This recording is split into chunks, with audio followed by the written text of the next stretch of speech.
I was under a humming boiler in a Plano strip mall at 1007 a.m. when my phone buzzed with a familiar chime. Jenna's heart rate spiked. The health share we set up when we both tried to get fitter together pinged my lock screen. It said heart rate above 160 BPM. I wiped sweat with my sleeve and stared at it like it was a joke. She was supposed to be at salsa night, last set done at midnight. The last time I saw a spike like that, I was running duck through a roof crawl in August. For her, it was happening after midnight while she was cooling down. By the time I relit the boiler and signed the work order, the number sat there like a stain. 1007 a.m. peak. My stomach crawled. I told myself it was a fast song, a double time, something called a ruida that makes you dizzy. I told myself anything I could say out loud and not hate the sound. Drove home in the empty dark, past quiet car lots, the neon clock on a pawn shop frozen at 12 town like a broken eye. When I turned onto our street near Walnut Hill, I saw her car already parked. The porch light was on. I stepped inside and felt it first, something strong and sharp in the air. A man's cologne that didn't live in our house, not my garage scent, not my deodorant, spicy, with that sweet tail some men wear when they want to be noticed. Jenna was by the sink, hair piled high, laughing at her phone. Her cheeks glowed like she'd run from a storm. A glitter strand clung to her collarbone. "You're late," I said, simple. My voice didn't crack. It surprised me so much I almost looked around to see who spoke. "It's salsa," she said. "Time doesn't exist when the band's good." "Band must have been great around 1. She blinked. "What?" "Your heart rate," I said. "I get the alerts. You asked me to when you fainted in April." She reached for a glass. Her wrist twitched to cover the band mark the watch leaves. The actual watch wasn't on her. "Fast song," she said, too bright. "You know how it is." "And the part where you don't take a single step," I said. "The log shows no steps, just a spike, like your body thought it was sprinting while your feet didn't move at all." "Your app is wrong," she said, and it came quick, like a reflex. Those things glitch. I could feel my jaw tighten. "Where's your watch?" She looked down like she might find it in the sink. "Charging. In my bag. I'm exhausted, Matt." I didn't say anything about the air that didn't smell like us. I didn't say anything about how the street was quiet and the front mat had a dust smear like something heavy had been dragged across it. My hands were still in work gloves. It felt safer to hold on to them than to hold on to my temper. "Go sleep," I said. "We'll talk in the morning." Morning wasn't kinder. The perfume of the night lingered in the car, not her citrus spray with a little gold cap. Stronger. Musk and something woody. On the passenger seat, half tucked under a scarf, a receipt curled like a shrimp.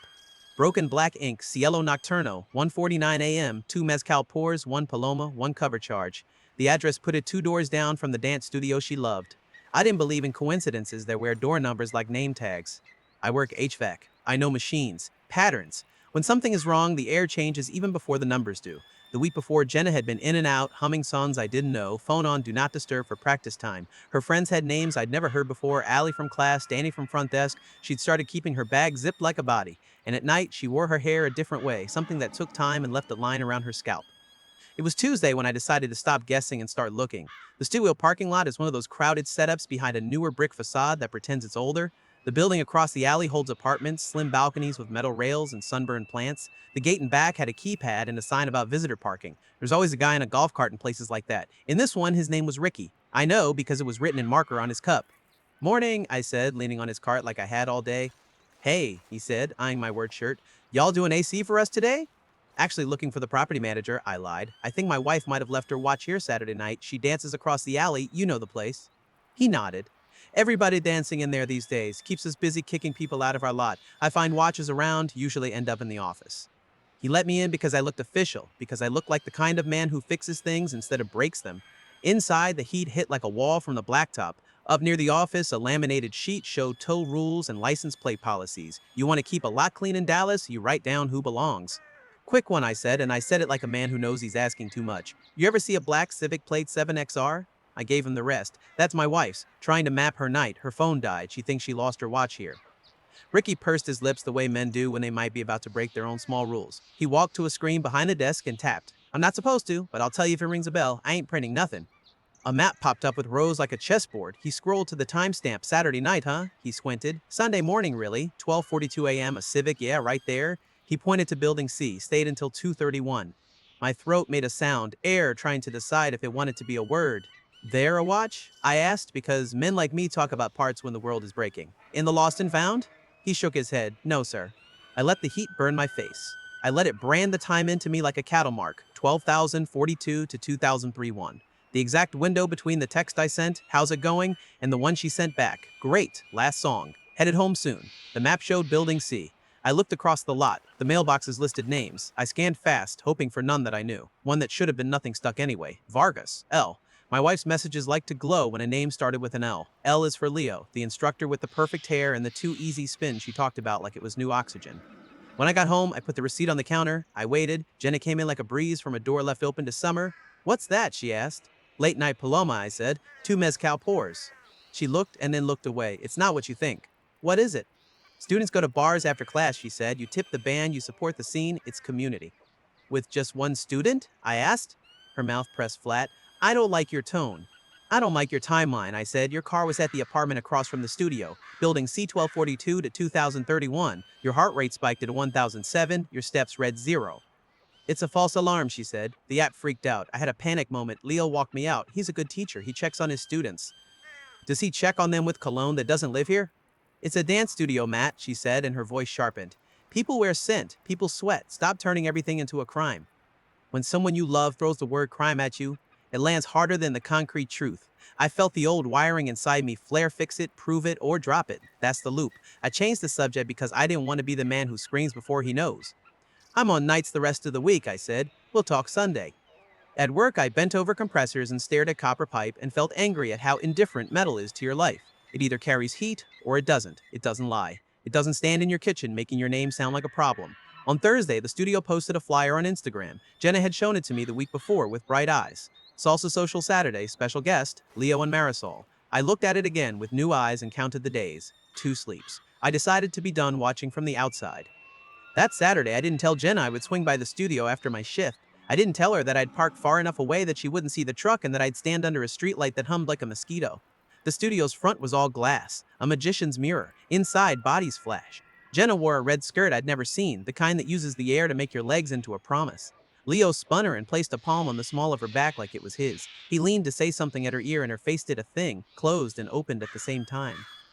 When the song ended, couples broke like waves and some washed toward the door. Jenna walked out with Leo into the alley between the studio and the apartments. She looked at her phone. He said something. She laughed the way she laughs when she doesn't want to be the person who looks serious in front of the fun one. He touched her shoulder, then her wrist. People drifted past. A car beeped in the lot. No one screamed. The city just kept going like it always does, no matter whose heart is falling down an elevator shaft. I took a breath that felt like it was stuck in a vent and walked. The alley smelled like old beer and summer. When I came around the corner, they were standing under a string of lights tossed between 2 buildings. Pretty little bulbs that always look romantic if you let them. Leo's hand dropped when he saw me. Jenna's eyes did an inventory. Surprise, fear, anger, calculation. She chose anger. It's easier to wear. What are you doing here? She said. I'm here to learn salsa, I said. You taught me a step already. 12,042 to 2031. It's a long step. You're following me? That's creepy, Matt. I fixed a boiler across town, I said. Then I fixed a lie. Leo lifted both hands the way men do when they're trying to show moral innocence. Hey, Jenna's husband, right? You were just talking choreography. She had a panic episode last week. We were discussing breath work. Breath work, I said, and I stepped closer so he could smell the work on me, the copper, the sweat, the hours. That when hearts jump and feet freeze? Matt, Jenna said, softer, don't do this here. My name in her mouth did a different kind of damage. I looked at Leo because it's easier to look at a stranger and see everything you hate. He was handsome the way men are when they stand under lights meant to flatter. It annoyed me that he had good posture. You took my wife to a bar after class, I said. You took her to your door across the lot. You wore cologne I don't own. You teach a dance that gets under people's skin. You know exactly what you're doing. That's unfair, he said. We're consenting adults. Consenting, I echoed, and my voice broke on the way out because that word moves the whole frame of the picture you thought you were in. You consented to injure a marriage that wasn't yours to touch. Jenna's jaw flexed. We only talked, she said, and then she glanced down in a way that told the truth. It's funny and not funny how looks tell you more than words do. Let's talk then, I said. Let's talk where it matters. We didn't go home. We went to the public place people go when they want to pretend their lives aren't collapsing, an all-night diner with laminated menus and coffee that tastes like a memory of coffee. We took a booth. I slid the receipt across. She looked at it like it might be a snake. False alarm, she said, trying a smile that wanted to be a joke. The app glitched. I was barely moving. Panic, like I said. Panic doesn't smell like him, I said. Panic doesn't park in his lot. Panic doesn't laugh under string lights. Panic doesn't order 2 mezcal pours and call it community. Her eyes watered, not in that sudden honest way, but the way people cry when they run out of room to dodge. Say it, I said. The diner's hum covered us. Tell me what happened Saturday. Tell me why 1007 looks like a sprint and your steps say you stood still.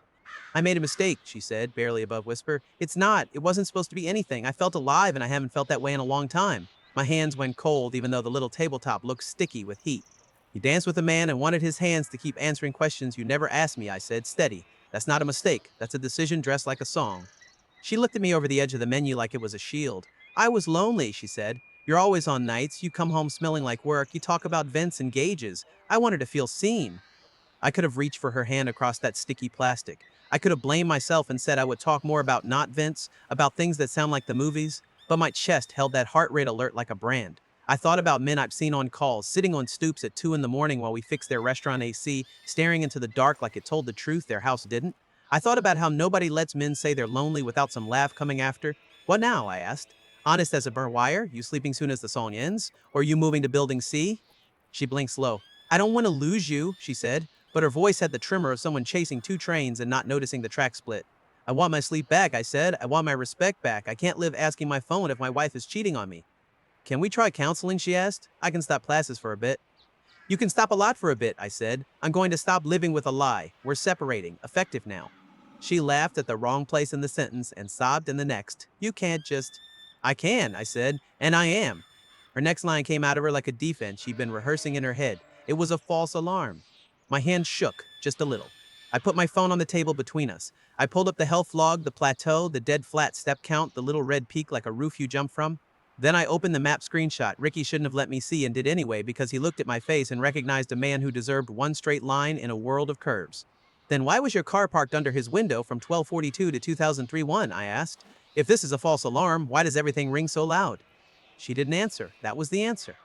I spent Sunday moving the valuables I cared about into my truck tools, photos of my dad, the signed Cowboys ball from a nephew who thinks I'm the kind of uncle who loves that stuff more than my quiet. I called a buddy from work, Caleb, who has a couch and a wife who makes pancakes like Mercy. Say the word, he said. I got you. I'm not going to drink tonight, I said into the phone, because that's what the old Matt would do, fall into a six-pack and wake up with a headache to match his chest. I'm going to drive. I'm going to breathe. That's the better choice, he said. Come over. We'll make up the guest room. Jenna stood on the porch and watched me leave like I was a parade she didn't plan on. I drove, hands tight on the wheel, into a long, slow afternoon that looked like every other Texas Sunday but felt like the moon lost gravity. When I got to Caleb's, his kids were chalking galaxies on the driveway. I slept on a bed that wasn't mine and woke up like a man who'd been underwater too long. Monday started the business side of heartbreak. Dallas County has forms for everything, even the part where you stop pretending you have a home together. I filed for a separation. The clerk stamped the paper in a way that told me she stamps a lot of pain. I called the bank and split the checking account we both use for groceries and apologies. I moved the title of the Civic to my name alone because it was my down payment and my credit, and I wasn't going to buy gas for a midnight in Building C. Then I did the thing that felt like work and like conscience. I called the studio and asked for the owner. This is Marisol, she said in a voice made for microphones. How can I help you? I think one of your instructors is violating your code, I said. And not just the dancing part. There was a long, careful silence. We take professionalism very seriously. I'm not trying to burn the place down, I said, but I won't watch a man use a class to shop for broken homes. I didn't expect it, but my voice shook on the word homes. Can you meet with me? She asked. I want to hear this in person. We met in a small office with trophies that shone my good intentions. She wore black, the way owners do when they want to look like the stage and not the show. I brought what I had, not rage, not a baseball bat, screenshots, the receipt, times, and dates. I didn't need to say much. She read the paper like it was a chart, and she was a doctor deciding between stitches or surgery. I'm sorry, she said. This isn't the first complaint about Leo and boundaries. Yours is the first with proof. I didn't want to ruin him, I said. I wanted my life back. One doesn't have to ruin the other, she said, and I believed her because she said it like someone who's had to learn that sometimes it does anyway.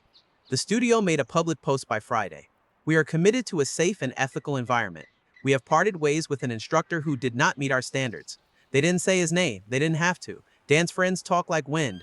The comments flooded with people who knew and people who pretended not to know and people who said I was a hero and people who said I was a cop. I turned my phone off because I didn't want to be a public person. I wanted to be a man who slept through the night. Jenna texted the next evening while I was on a service call in a Lake Highlands attic that smelled like hot dust and memory. Can we talk? I looked at the rafters and the bats that sometimes hide there and decided I wouldn't do the talk where she asked for a time machine. We met in daylight in a park where dogs chase each other like they don't know of jealousy. She had a hoodie pulled tight. She looked smaller. I lost my class, she said. They all know. You lost it when you lied, I said, and the words were heavy but fair. The post just put a date on it. Marisol said you brought proof, she said, eyes going shiny. Did you want to humiliate me? I wanted to stop being humiliated, I said. I wanted to stop asking my phone if my wife is with someone. I never meant to hurt you, she said, and it's funny how useless the truth is when it comes too late. What now? She asked, voice small. Do we try to fix it? Do we make rules? I looked past her at a couple on the path holding hands in that careful way new people do, like the hands are glass. I thought about men in my line who do the quiet thing, who go back and try to live over the fracture like it never happened. Some do it and find a peace I respect. But I looked at my own mind and saw the loop, the ceiling fan at 3 a.m., the running heart on a tiny screen. I saw myself counting steps at midnight because that's what I would be if I went home. Not a husband, not a man, but a counter of steps. I choose sleep, I said, gentle. I choose dignity. You can choose your steps. She cried then in the honest way, the way that shakes the shoulders. I stood and watched the dogs chase nothing and wanted to feel anger and felt something sadder, like the echo of a song you loved in high school played through a wall. The weeks after weren't movie clean. The house was a spreadsheet of who takes what. The civic key fob went dead for her because I put it on a different account. Friends pick sides you didn't know were there. My mother sent me a text with a heart like a husk and I stared at it too long. At night, I went to a place that smelled like rubber floor and disinfectant. A gym, not a dance floor. I picked it because the hours matched my brain. In that late window, the only other people there were a man with tattoos doing slow, careful squats and a woman who looked like she was climbing out of a storm. I put in earbuds and lifted things that didn't love me or hate me. I watched numbers go up that only belonged to me. I ate eggs and apples and rice out of Tupperware like I was training for a life that didn't come with music. Caleb asked if I wanted to come out Friday, and I said yes, and we didn't talk about marriage. We talked about the Rangers and whether a coil can run dirty without crying. We watched a stupid movie with explosions. It felt like setting down a tool you didn't know you'd been holding. Sometimes in the middle of a quiet afternoon, my phone would buzz with a ghost, an old alert from the health share we forgot to turn off.